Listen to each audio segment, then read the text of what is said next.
NAC9 news में आप सभी का स्वागत है। मैं आपके साथ शिवांगी। चलिए नजर डालते हैं देश दुनिया की कुछ बड़ी खबरों पर। उत्तर भारत में लगातार हो रही मानसूनी बारिश से गंगा समेत तमाम नदियां उफान पर हैं।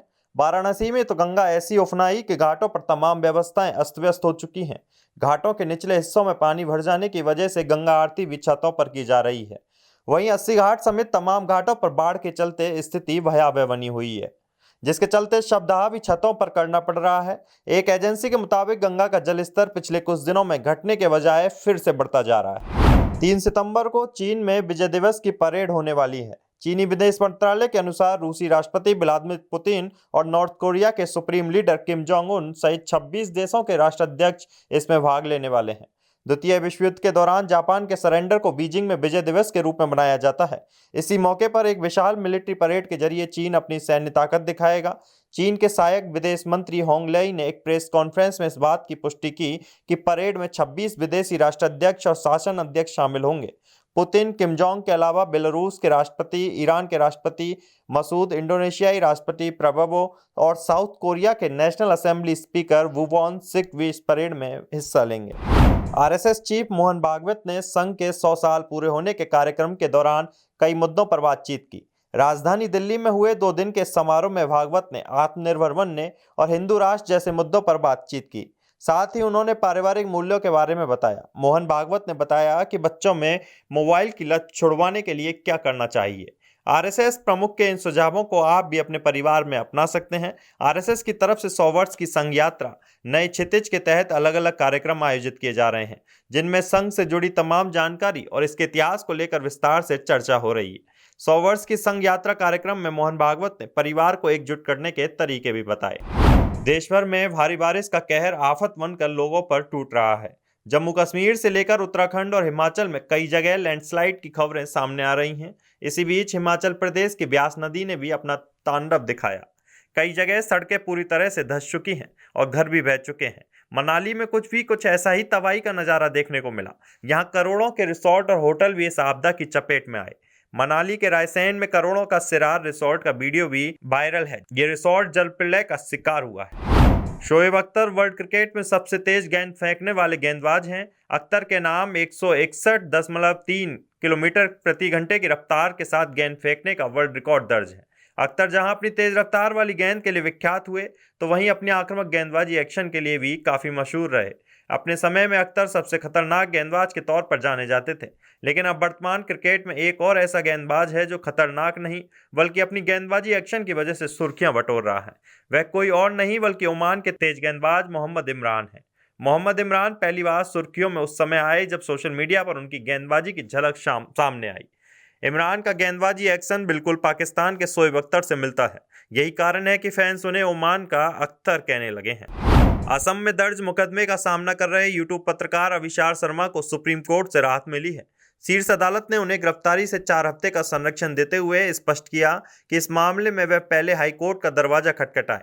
हालांकि सुप्रीम कोर्ट ने फिलहाल उनके खिलाफ दर्ज एफआईआर को रद्द करने से इनकार कर दिया।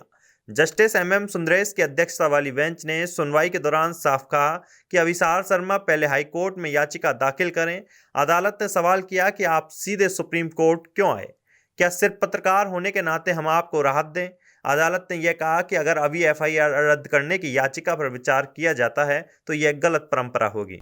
भरतपुर के कामा से भाजपा विधायक नौक्षम चौधरी का एक वीडियो अचानक से सोशल मीडिया पर वायरल होने लगा, जिसमें उन्होंने भरतपुर लोकसभा क्षेत्र की तमाम विधानसभाओं में कांग्रेस के प्रधानों को हटाकर भाजपा समर्थित प्रधानों को बिठाए जाने का आरोप लगाया। पीसीसी चीफ गोविंद सिंह डोटासरा ने सोशल मीडिया प्लेटफॉर्म एक्स पर नौक्षम चौधरी का वीडियो पोस्ट किया और सरकार को निशाने पर लिया। डोटासरा ने लिखा कि भाजपा सत्ता के दुरुपयोग से लोकतंत्र की हत्या कैसे करती है, ये भाजपा विधायक की जुबानी आप भी सुनिए। जो बात कांग्रेस पार्टी कह रही है उसकी साक्ष्य को सत्ताधारी दल की विधायक भी दे रही है। कामा से भाजपा विधायक नौक्षम चौधरी ने स्वीकार किया कि भरतपुर में कांग्रेस से जुड़े प्रधानों को मनगढ़ंत आरोप लगाकर पद से हटाया गया और नियमों को ताक पर रखकर बहुमत के खिलाफ उनकी जगह भाजपा से जुड़े प्रधानों को बिठा दिया गया। राजस्थान हाईकोर्ट ने गुरुवार दोपहर बड़ा फैसला सुनाते हुए सब इंस्पेक्टर भर्ती परीक्षा 2021 को रद्द कर दिया। यह फैसला पेपर लीक के गंभीर आरोपों के बाद सुनाया गया, जिसने हजारों अभ्यर्थियों के भविष्य को अधर में लटका दिया। कोर्ट ने अपने आदेश में राजस्थान लोक सेवा आयोग के सदस्यों की बड़ी संलिप्तता का जिक्र किया। याचिकाकर्ता के वकील हरेंद्र नील ने मीडिया को बताया कि कोर्ट ने स्पष्ट रूप से कहा है कि पेपर लीक में आरपीएससी के 6 सदस्यों की संलिप्तता थी। उन्होंने बताया कि तत्कालीन चेयरमैन के घर पर आरोपी बाबूलाल कटारा गए थे ताकि कुछ अभ्यर्थियों को फायदा पहुंचाया जा सके, जिसकी पुष्टि कोर्ट ने की। कोर्ट ने कहा कि जब पेपर पूरे प्रदेश में फैला तो अब ब्लूटूथ गिरोह तक पहुंच गया तो कानून व्यवस्था की स्थिति को देखते हुए यह भर्ती मान्य नहीं हो सकती। राजस्थान में पुलिस उप निरीक्षक परीक्षा 2021 को हाईकोर्ट ने गुरुवार को रद्द कर दिया। इस फैसले पर राष्ट्रीय लोकतांत्रिक पार्टी के अध्यक्ष और नागौर से सांसद हनुमान बेनीवाल ने कहा कि अब बाइट देने वाले बहुत लोग आ जाएंगे। जब ये हो गया तो कुछ नहीं होने वाला, ये बात हुई थी कि कुछ तो होगा और हाईकोर्ट का फैसला पक्ष में नहीं आया तो दिल्ली कूच होगा। यहाँ कितने प्रदर्शन हुए, लाखों युवा साथ आए और पूरे देश में माहौल बन गया कि राजस्थान पेपर लीक माफियाओं का अड्डा है। कांग्रेस ने पेपर लीक कराए और बीजेपी पर्दा डाल रही थी। सीएम भजनलाल शर्मा और उनके मंत्री के बिश्नोई पर्दा डाल रहे हैं। इसके बाद मंत्री किरोड़ी लाल मीणा ने एक मीडिया चैनल से बात करते हुए कहा कि हाई कोर्ट और सुप्रीम कोर्ट जो फैसला देता है वो देश में लागू होता है और उसे माना भी जाता है। कैबिनेट सब कमेटी बनाई गई थी, सब कमेटी ने जांच की और जांच की पूरी जानकारी अदालत को दी गई। पर्दा डालने वाली जैसी कोई बात थी ही नहीं। राजस्थान के जालौर जिले के सायला उपखंड क्षेत्र में बुधवार को एक बड़ा हादसा हो गया। आसाना गांव के पास एक सुखड़ी नदी में तेज भाप की चपेट में आने से 6 युवकों की मौत हो गई।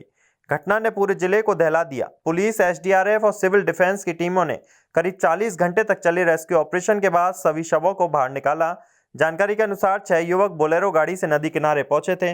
वे नदी किनारे पानी का बहाव देखने के लिए उतरे, लेकिन अचानक तेज धारा की चपेट में आकर बह गए। ग्रामीणों ने मौके पर गाड़ी, मोबाइल और जूते देखे तो तुरंत पुलिस को सूचना दी। NSE9 न्यूज में फिलहाल इतना ही। आगे की खबरों से अपडेट रहने के लिए बने रहिए NSE9 न्यूज के साथ। नमस्कार।